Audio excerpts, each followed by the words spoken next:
Death के बाद after 4 months you went to Islamabad, और शामी जब तक जिंदा नहीं हो गई थी, जिन्होंने इस्लामाबाद जाना था वो यहीं है, वो यहाँ रहेगी, फेज 8 में रहती हैं, और जिसने यहाँ काम करना था वो इस्लामाबाद चला गया। तो कितना हार्ड आपके लिए होता है, क्योंकि यूजुअली ऐसा होता है कि ईदों पे ना हम रुख करते हैं जो हमारे बड़े बुजुर्ग हैं जहाँ वो रहते हैं, जिनकी अच्छा मुझे नहीं लगता वो अंदर है उसके कब्र में। कब्र पे सच्ची बात है मुझे तो फील ही नहीं होता। मैं कहता हूँ हर वक्त जो है ना साथ ही हैं। खुदा गवाह है, मुझे आए हुए 6 दिन हो गए हैं कराची। मैंने लोगों को देखा फटाफट जाते हैं, ठीक है। मुझे ना मैं जाके ना जब फातिहा भी पढ़ता हूँ, आज जाऊंगा, ये तो नहीं हो सकता कि मैं, तो मुझे ना फील ही नहीं होता कि वो यहाँ है। मैं जाऊंगा, वो फोन पे भी इन टच रहता हूँ कि भी वो उसको, और फेज 8 में तो सारी एक तरह की हैं, सारी जितनी भी कब्रिस्तान है, कब्रें हैं, तो मैं उससे कहूँगा इसको वाइट वॉश कर दें। फिर मैं आऊँगा, समरीन में जाएंगे, उसको वॉश करवाएंगे, फूल डालेंगे, फातिहा पढ़ेंगे, सब कुछ है। मगर वो सारा काम मैं अपनी नमाजों में कर लेता हूँ, जो थोड़ी बहुत पढ़ता हूँ। मगर मुझे ना समहाउ यकीन ही नहीं आता कि वो इधर है। मुझे लगता है वो हर वक्त साथ है। कभी मैं समरीन की हरकतें देखता हूँ तो मुझे लगता है यार ये तो अम्मी ऐसी किया कर। कभी मैं मरियम को देखता हूँ कि जी उसकी जो हरकतें देखता हूँ मुझे लगता है वो है। अपने आप को मैं देखता हूँ, मुझे अबू नजर आते हैं कि अबू ये सारी चीजें किया करते थे।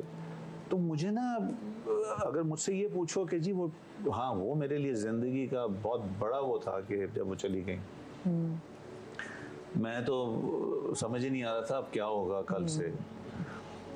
मैं शायद यहाँ से गया भी इसीलिए था कि बहुत मेमोरीज।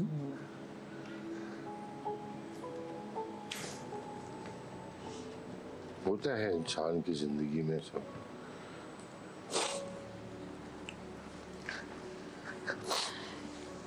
ये बस जब माएँ चली जाती हैं तो उन्हें हमारी दुआओं की जरूरत होती है। मुझे लगता है मैंने कराची छोड़ा इसलिए कि उनके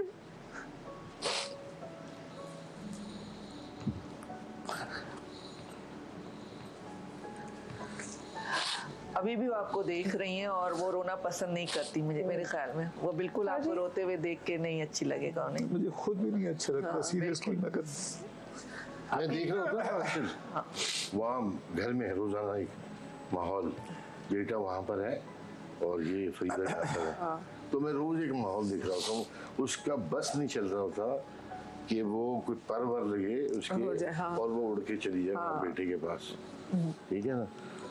मुझे कह रही थी उसको वापस बुला लो, बस मुझे नहीं छोड़ना उसको वापस बुला लो। मैंने कहा बुला लो, तुमने भेजा। फिर नहीं, उसका फ्यूचर भी तो है, फिर वो आगे ये भी तो है, पढ़ाई भी तो है, तीनों भी तो है। तो मैंने कोई एक काम कर दे यार। उसकी सोच, उसकी दुआएं किसी न किसी तरीके से वो आपके साथ होती है। जिंदगी का जो इस वक्त उनका जो सबसे बड़ा जो मकसद है ना, वो सिर्फ यही है कि मेरा बेटा और मेरी बेटी किसी जगह पे सेटल हो जाए, बस सबसे बड़ी ख्वाहिश होती है माँ की कि भाई सब सेटल हो। और उसके लिए वो मुझसे भी लड़ाइयाँ हो रही होती है, पता नहीं कहाँ की डाल देगी मुझ पे ना। मैंने कहा यार इससे मेरा क्या ताल्लुक है। वो मिस कर रही होती है, वो मिस कर रही होती है out of frustration. I am sure वो बिल्कुल कोई नजर तो नहीं आता ना किसी दूसरे को, घर में ही बात करेंगे वो उस चक्कर के अंदर। सबसे ज्यादा जिम्मेदारी लेता है ना, शामत भी उसी की आती है कि भाई तुम क्यों नहीं कुछ कर रहे। कोई ऐसी चीज जो कि बिकॉज ऑफ कोर्स हम हमारी माएँ हमें देख रही हैं, मतलब अल्लाह जिनकी माएँ जिंदा है, मेरी जिनकी माएँ जिंदा है, अल्लाह उनको लंबी उम्र दे, लंबी उम्र दे। तो कोई ऐसी चीज जो कि आप अपनी अम्मी से कहना चाहती हैं, शायद उनकी जिंदगी में आप ना कह सके हो। बस जिंदगी में यही कहना चाहती थी कि वो फिक्रें बहुत करती थी, वो अपनी औलाद के लिए बहुत परेशान रहती थी, हर किसी के लिए सोचती रहती थी कि इसने खाना नहीं खाया, ये पता नहीं कहाँ है, किस हाल में है, परेशान। तो बस मैं उनको यही कहना चाहती थी कि अम्मी क्यों परेशान होती हैं, इससे आपकी तबीयत ख़राब होती है, मत परेशान हो। लेकिन अब जब मैं खुद माँ बनी हूँ तो मुझे एहसास हुआ है कि बिल्कुल कहना बेकार है, क्योंकि माँ तो माँ है, वो उसका काम ही परेशान होना है। शबीर भाई बता रहे थे, और जब परेशान होगी तो उसके दिल से जो दुआएं निकलेगी वही दुआएं हमें आगे चलाती हैं। हाँ बिल्कुल। तो बस यही बात थी कि अम्मी को बस यही कहना चाहती थी कि अम्मी नहीं परेशान हो, आपकी तबीयत ख़राब होती है। तो यही बात थी। बस वैसे माँ मेरी को माँ कैसे- इतनी सब्र वाली थी, इतनी उसने हमारे पीछे मेहनत की, उसने दिन रात कर दिए। तो उनकी जो ये नेकियां थी, उनके जो काम थे, उनका हम सिला तो नहीं दे सकते। उनका सिर्फ यही कर सकते हैं कि उनको दुआओं में याद रखें और अपने काम से उनका नाम और बढ़ाएं। बात ये। मैं अपने रेस्टोरेंट में ना कभी भी कोई इवेंट होता है ना 14 अगस्त 23 मार्च, तो मैं हमेशा, मेरी कोशिश होती, मेरी और समरीन हम दोनों की, कि हम ओल्ड पीपल्स होम से लोगों को बुलाएं, उनके साथ सेलिब्रेट करें। मुझे इतना अफसोस होता है कि जब वो 50-60 आते हैं ना, मैं उनको बाकायदा गाड़ी भेजता हूँ, उनको अपनी बेस्ट डिशेस ऑफर करता हूँ, जैसे कोई सेलिब्रिटी आता है मैं उनको वैसे एंटरटेन करता हूँ। मदिया, उनमें से कई लोग ऐसे होते हैं जो अमीरों के माँ बाप होते हैं, जो बड़े वेल ऑफ हैं, कोई कहीं जगह डॉक्टर है, उसकी जी ये उसकी माँ है, वो जो वहाँ केयर टेकर होते हैं ना, वो मुझे बताते हैं कि नुमान भाई आपको पता है ये वो फलाना फार्मास्यूटिकल कंपनी के ये ओनर थे, और वो बैठे होते हैं वहाँ पे और वो व्हील चेयर पे हैं, बुजुर्ग से हैं। मुझे इतना अफसोस होता है कि किसी की माँ है तो वो हल्की थोड़ी सी अगर स्पेशल हैं तो वो ओल्ड पीपल्स होम में है, वो आती हैं, मैं उनको देखता हूँ और मैं कितनी दफ़ा वहाँ रो पड़ता हूँ कि यार वाइस वर्सा है सारा कुछ। कि एक तो होता है ना कि चलिए जी अब नहीं अफोर्ड कर सकते, नहीं, आपकी ये बड़ी मुश्किलात है, अंडरस्टूड, मगर मैं जो समझता हूँ ये सब वाइस वर्सा है। वो माँ बाप जो सामने बैठे हैं ना आपके बुजुर्ग, आप देख लीजिए वही सूरत हाल है जो बाहर होती है कि 18 साल के बाद वो अपनी औलाद को कहते हैं गेट आउट, जाओ या रेंट दो हमें, ठीक है, या रह रहे हो तो कंट्रीब्यूट करो, ठीक है। तो वो माहौल हमारा बनता जा रहा है यहाँ पे।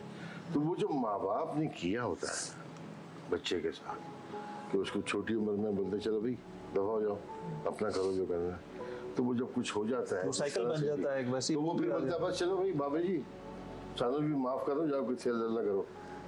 लेकिन कहीं कहीं तो देखते हैं कि माँ बाप बहुत अच्छे होते हैं लेकिन औलाद नाफरमान कहलाती है। बहुत माँ बाप बहुत अच्छे भी होते हैं, हम कर रहे होते ओल्ड हैं। होम में तब हमने खुद जब चोज किए तो हम जब बात कर रहे तो हम देख रहे होते हैं, कहते अच्छा इनकी तो बेटियां भी जिंदा हैं, अच्छा इनके तो बेटे भी जिंदा हैं। यहाँ पे क्या बिनते फातिमा है ना, यहाँ पे अम्मी बहुत जाया करती थी, सबसे मिलती थी वहाँ पे, वो चीजें लेकर जाती थी, लायंस क्लब की वजह से तरफ से शॉल्स हैं या जो कुछ भी है, मैं उसको थोड़ा बहुत वहाँ कंटिन्यू करता हूँ। तो मुझे बड़ा होता है, मैं कहता हूँ यार देखें, माँ बाप अगर जिंदा है ना तो उनको संभाल के वैल्यू रखें। करें। हाँ, आपके माँ बाप जिंदा हैं, आपकी माँ स्पेशली जिंदा है, उसको गले लगाइए।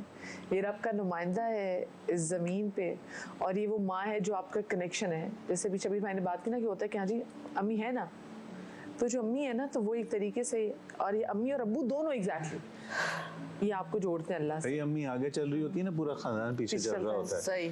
तो आपकी जो इज्जत होती है ना वो आप सोच, उनके दम से होती है। हाँ, सारे मिलेंगे आपको कि अच्छा यार ये अपनी माँ की सब इतना करते हैं, तो आपकी इज्जत बढ़ जाती है। बिल्कुल, अब हम कहीं जाते हैं